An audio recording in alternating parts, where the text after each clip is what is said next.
Harry Potter and the Prisoner of Azkaban. Chapter 16. Professor Trelawney's prediction. Harry's euphoria at eventually prevailing the Quidditch Cup lasted at the least a week.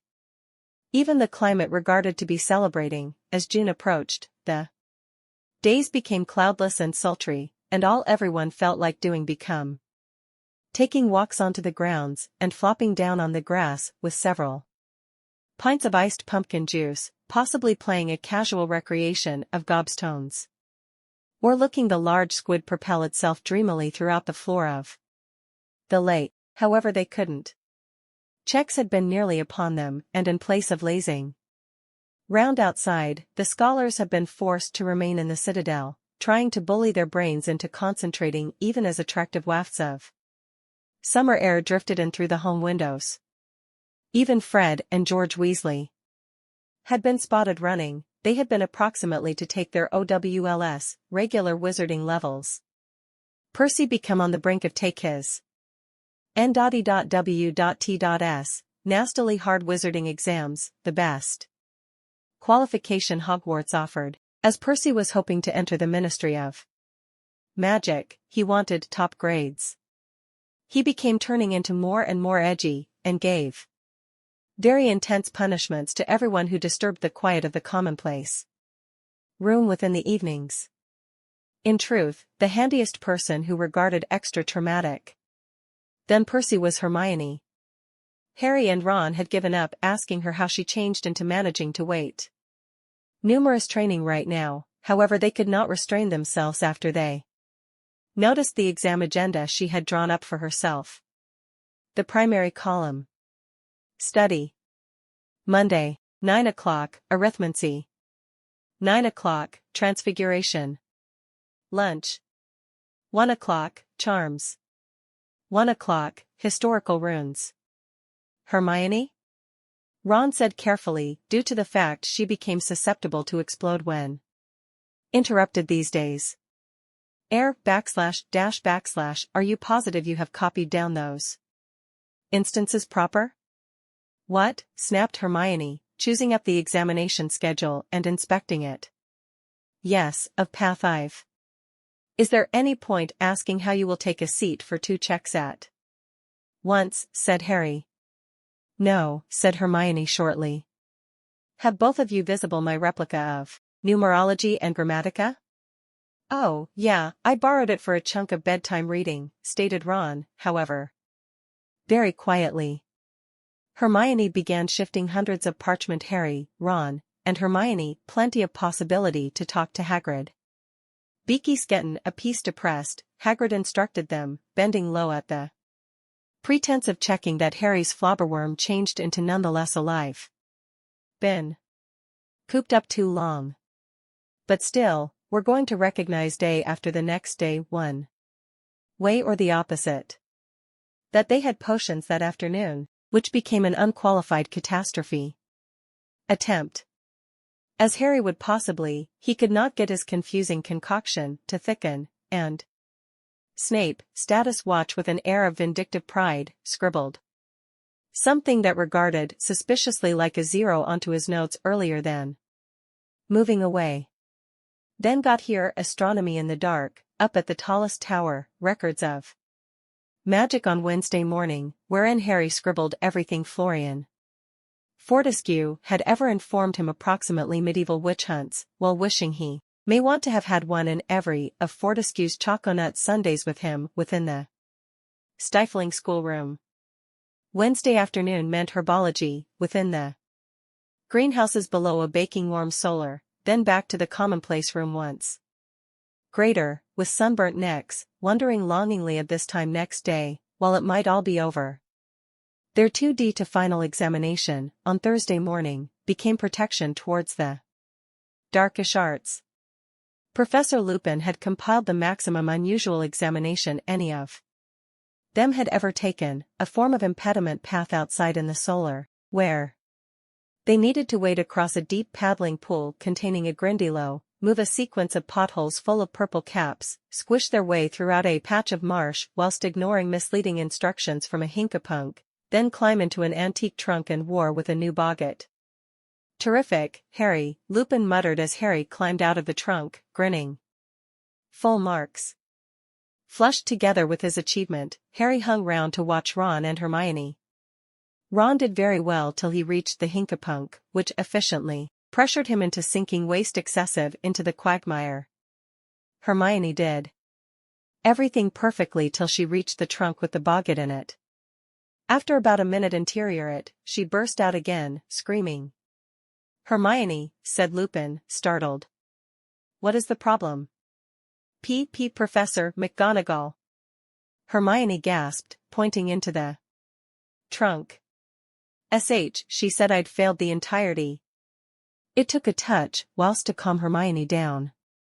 Whilst at final she had regained a grip on herself, she, Harry, and Ron returned to the castle. Ron was nevertheless barely inclined to snicker at Hermione's boggart, however an argument became prevented by using the sight that met them on the pinnacle of the steps. Cornelius Fudge, sweating slightly in his pinstriped cloak, became standing there staring out on the grounds. He began on the sight of Harry. Hey there, Harry, he stated. Just had an exam, I expect? Nearly. Finished? Sure, said Harry. Hermione and Ron, now not being on speak-me phrases with the Minister of Magic, hovered awkwardly within the history. Adorable day, said Fudge, casting an eye fixed over the lake. Pity, pity. He sighed deeply and regarded down at Harry. I'm here on an unpleasant project, Harry. The committee for the disposal of risky creatures required a witness to the execution of a mad hippogriff. As I needed to go to Hogwarts to check at the black state of affairs, I used to be requested to step in. Does that suggest the attractions already befell? Ron interrupted, stepping forward. No, it's scheduled for this afternoon, stated Fudge, searching interestingly at Ron. Then you definitely might not have to witness an execution at A, said Ian stoutly. The hippogriff might get off earlier than Fudge should. Solution, wizards came through the fort doors. In the back of him. One was so ancient he appeared to be withering earlier than their very eyes. The alternative was tall and strapping, with a skinny again mustache. Harry gathered that they were representatives of the committee for the disposal of risky creatures, because very vintage wizard squinted towards Hagrid's cabin and said in a feeble voice, expensive, dear, I'm getting too vintage for this. A clock isn't always it, Fudge? The black-mustached guide became fingering something in his belt. Harry regarded and noticed that he became running one broad thumb alongside the blade of a shining axe. Ron opened his mouth to say something, however Hermione nudged him tough inside the ribs and jerked her head towards the entrance corridor. Why'd you forestall me, stated Ron angrily as they entered the notable corridor for lunch. Did you see them? They've even were given the axe equipped. This isn't always justice. Ron, your dad works for the ministry, you can't go pronouncing such things as that to his boss, said Hermione, however she too appeared very disappointed. As long as Hagrid continues his head this time, and argue, high case nicely, they cannot likely execute Buckbeak. But Harry may want to inform Hermione did not sincerely agree with what she turned into saying. All round them, human beings have been speaking excitedly as they ate their lunch, thankfully expecting the give up of the exams that afternoon, but Harry, Ron, and Hermione, misplaced in worry approximately Hagrid and Buckbeak, failed to be part of. In Harry's and Ron's last exam changed into divination, Hermione's, Muggle research. They walked up the marble staircase together. Hermione left them at the first floor and Harry and Ron proceeded all of the manor as much as the seventh, in which lots of their elegants have been sitting at the spiral staircase to Professor Trelawney's study room, seeking to cram in a piece of final minute reading. She's seeing us all separately, Neville informed them as they went to sit down next to him. He had his copy of Unfogging the Destiny open on his lap at the pages devoted to crystal watching. Have either of you ever Seen anything in a crystal ball? He requested them unhappily. Nope, stated Ron in an offhand voice. He saved checking his watch. Harry knew that he turned into counting down the time till Buckbeak's appeal began. The road of human beings outside the schoolroom shortened very slowly. As each character climbed into reverse the silver ladder, the relaxation of the elegance. Hissed, what did she ask? Turned into it okay? However, they all refused to say. She says the crystal balls told her that if I let you know, I will have a horrible accident, squeaked Neville as he clambered back down the ladder closer to Harry and Ron, who had now reached the touchdown. That's convenient, snorted Ron. You recognize, I'm beginning to think. Hermione changed into right about her. He jabbed his thumb closer to the trapdoor. Overhead, she's a right old fraud. Yeah, stated Harry, looking at his personal watch. It become now o'clock. Wish she'd hurry up. Parvati got here, backtracked the ladder, sparkling with satisfaction. She says I were given all the makings of a true seer, she knowledgeable Harry. And Ron. I saw hundreds of stuff, properly, right luck. She hurried off down the spiral staircase in the direction of Lavender. Ronald Weasley, stated the familiar, misty voice from over their heads. Ron grimaced at Harry and climbed the silver ladder out of sight. Harry was now the most effective individual left to be tested. He settled himself at the floor along with his again against the wall, being attentive to a fly humming within the sunny window, his mind throughout the grounds, with Hagrid. In the end, after about 20 minutes, Ron's huge toes reappeared on the ladder. How'd it pass? Harry requested him, standing up. Rubbish, stated Ron.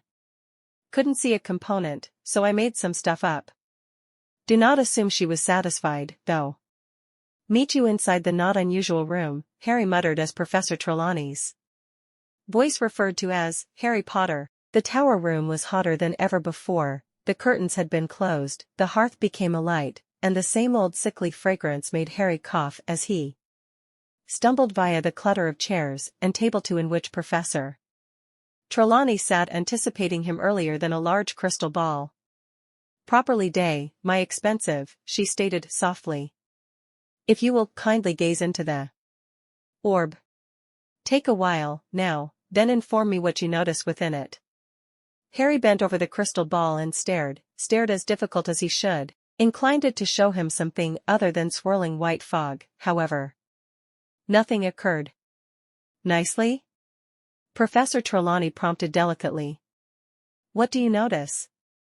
The warmth became overpowering and his nostrils were stinging with the perfumed smoke wafting from the fire beside them. He notion of what Ron had just stated, and decided to foe. Air, stated Harry, a dark form, What does it resemble? Whispered Professor Trelawney. Suppose, now. Harry forged his thoughts around and it landed on Buckbeak. A hippogriff, he stated firmly. Indeed, whispered Professor Trelawney, scribbling keenly on the parchment perched upon her knees.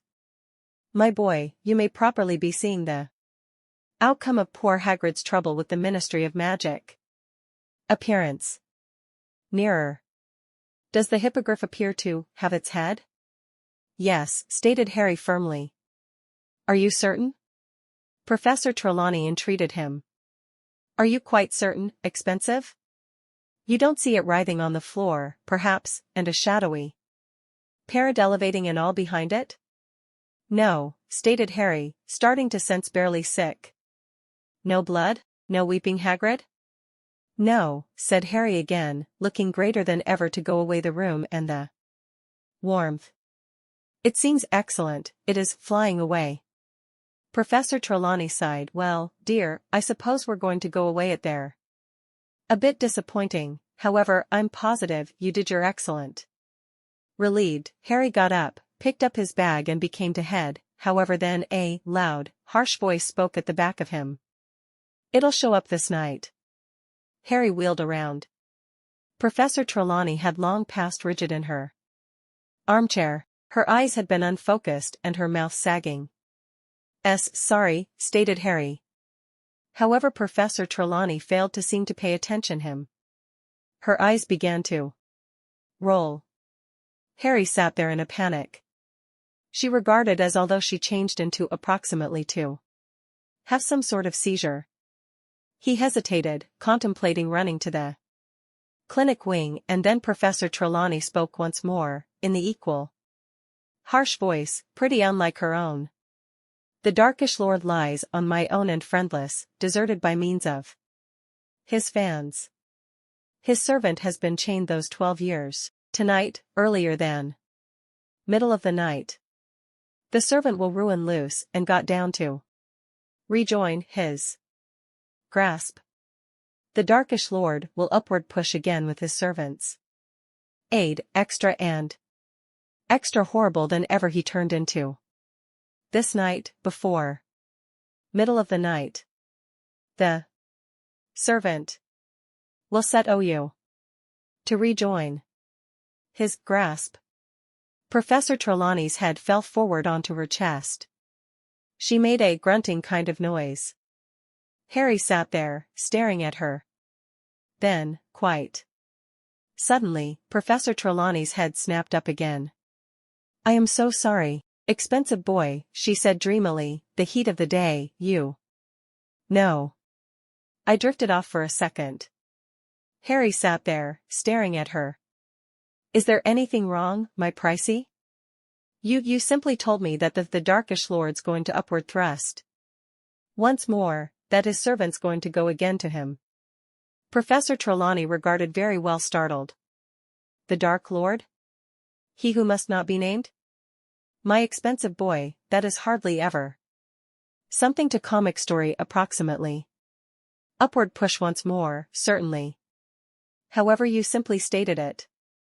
You, stated the Dark Lord. I assume you need to have dozed off too, pricey, stated Professor Trelawney. I'd without a doubt no longer presume to predict something pretty as some distance fetched as that. Harry backtracked the ladder and the spiral staircase, thinking, had he just heard Professor Trelawney make an actual prediction? Or had that been her concept of an impressive stop to the test? 5 minutes later, he turned into dashing past the security trolls outdoor the front to Gryffindor Tower, Professor Trelawney's phrases, nevertheless, resounding in his head. People have been striding past him inside the opposite course, guffawing and joking, heading for the grounds and a bit of long-awaited freedom. By the point he had reached the portrait hollow and entered the not unusual room, it was nearly deserted. Over within the corner, but, sat Ron and Hermione. Professor Trelawney, Harry panted, simply told me. However, he stopped suddenly at the sight in their faces.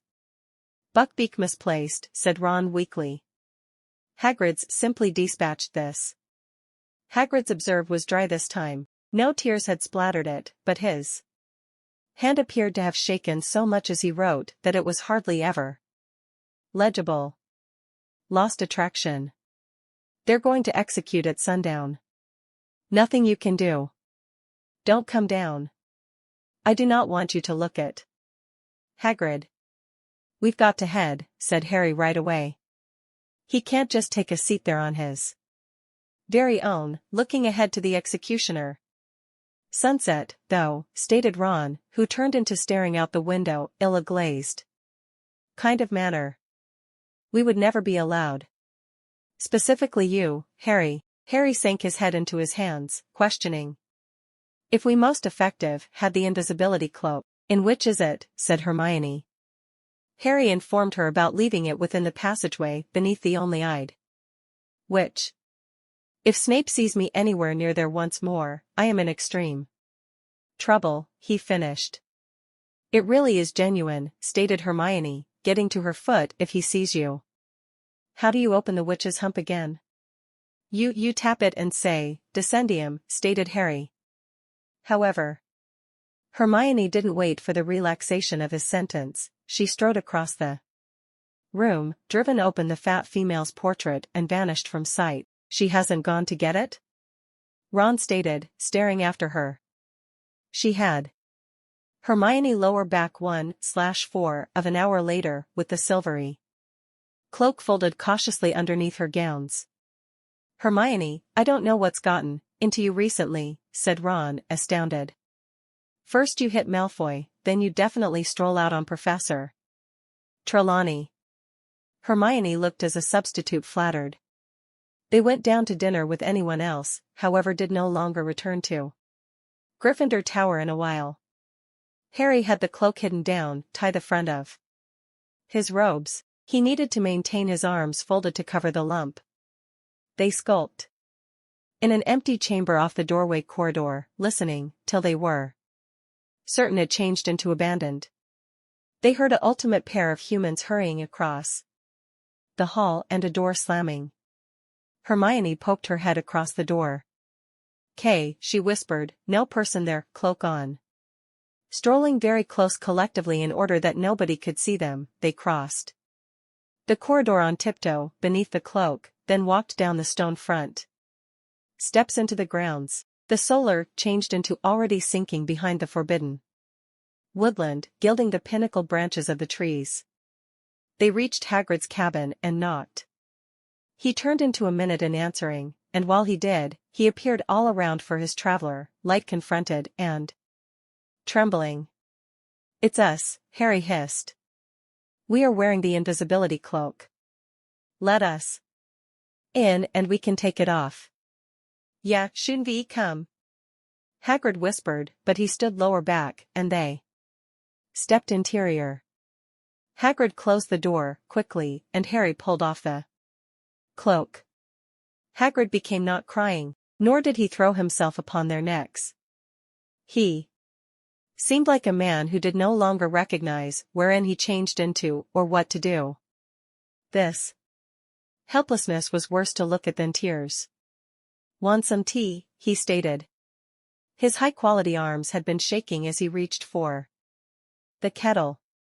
"Where'n's Buckbeak?" Hagrid, stated Hermione hesitantly. I took him outside," stated Hagrid, spilling milk everywhere in the desk as he stuffed up the jug. "He's tethered in me pumpkin patch. Idea he oughta see the bushes and smell fresh air before." Hagrid's hand trembled so violently that the milk jug slipped from his hold close and shattered everywhere in the ground. "I'll do it, Hagrid," said Hermione quick, hurrying over and starting to smooth up the mess. "There's any other one in the cabinet," Hagrid said, sitting down and wiping his forehead on his sleeve. Harry glanced at Ron, who looked again hopelessly. "Isn't there whatever everybody can do, Hagrid?" Harry asked fiercely, sitting down next to him. "Dumbledore. He is tried," said Hagrid. "He's got no energy to overrule the committee. He told Buckbeak's all right, but they may be scared." "Yeah. Recognize what Lucius Malfoy's like," threatened I expect, and the executioner, McNair, he is an vintage friend o' Malfoy's, but it'll be quick and clean, and I'll be beside him." Hagrid swallowed. His eyes were darting everywhere in the cabin as although seeking out a few shred of desire or comfort. "Dumbledore's gonna come down while it happens. Wrote me this mornin'. Stated he wants ter be with me.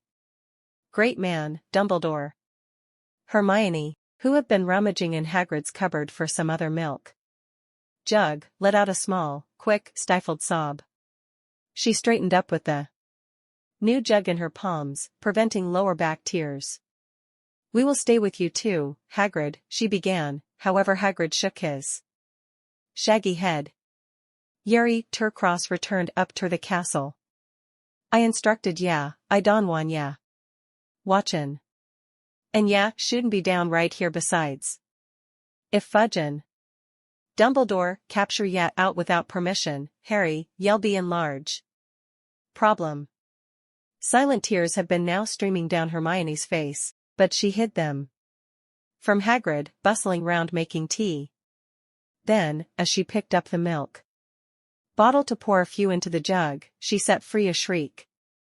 "Ron, I don't trust it, it's Scabbers." Ron gaped at her. What are you talking about? Hermione carried the milk jug over to the desk and grew to become it upside down. With a frantic squeak, and plenty scrambling to get returned interior, Scabbers the rat got here sliding out onto the desk. Scabbers, said Ron blankly. Scabbers, what are you doing right here? He grabbed the suffering rat and held him as much as the mild. Scabbers looked dreadful.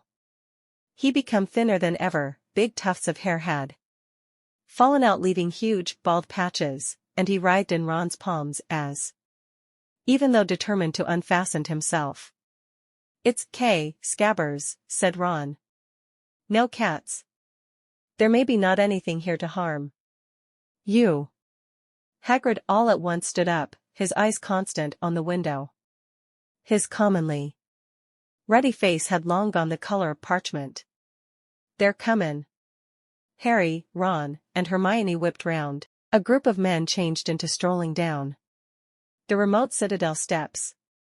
In front became Albus Dumbledore, his silver beard glowing inside the dying solar. Next to him trotted Cornelius Fudge. Behind them came the feeble old committee member and the executioner, McNair. "Yeah, gotta move," stated Hagrid.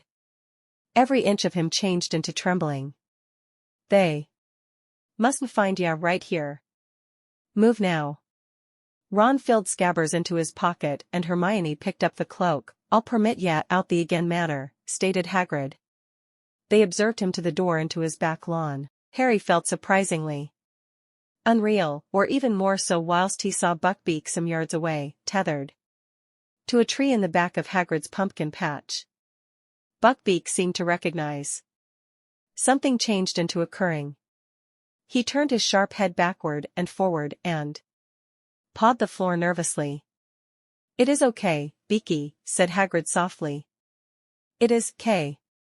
He grew to become two. "Harry, Ron, and Hermione move on," he said. "Get goin', Dot." But they did not flow. "Hagrid, we cannot. We will tell them what actually occurred." "They cannot kill him." "Cross," said Hagrid fiercely. "It's horrific sufficient without you lot and problem." And all that they had no choice. As Hermione threw the cloak over Harry and Ron, they heard voices at the front of the cabin. Hagrid checked out the area in which they had just vanished from sight. "Cross brief," he stated hoarsely. "Don't pay attention." And he strode lower back into his cabin as someone knocked at the front door. Slowly, in a type of horrified trance, Harry, Ron, and Hermione spark off silently around Hagrid's residence. As they reached the alternative side, the front door closed with a sharp snap. "Please, let's hurry," Hermione whispered. "I cannot stand it, I cannot undergo it." They started out up the sloping lawn in the direction of the castle. The solar was sinking fast now. The sky had grew to become to a clear, red-tinged gray, however to the west there was a ruby-pink glow. Ron stopped lifeless. "Oh, please, Ron," Hermione started out. "It is Scabbers," he might not stay positioned. Ron became bent over, trying to keep Scabbers in his pocket, however the rat became going berserk, squeaking madly, twisting and flailing, trying to sink his tooth into Ron's hand. "Scabbers, it is me, you idiot, it is Ron," Ron hissed. They heard a door open in the back of them and guys' voices. "Oh, Ron, please permits move, they may be going to do it." Hermione breathed. "Okay, Scabbers, stay put." They walked ahead. Harry, like Hermione, changed into attempting not to concentrate to the rumble of voices behind them. Ron stopped again. "I cannot hold him, Scabbers, close up, all and sundry listen us." The rat turned into squealing wildly, however now not loudly sufficient to cowl up the sounds drifting from Hagrid's garden. There has been a jumble of indistinct male voices, a silence, after which, without warning, the unmistakable, graceful and thud of an axe. Hermione swayed immediately. "They did it," she whispered to Harry. I don't consider it they did it.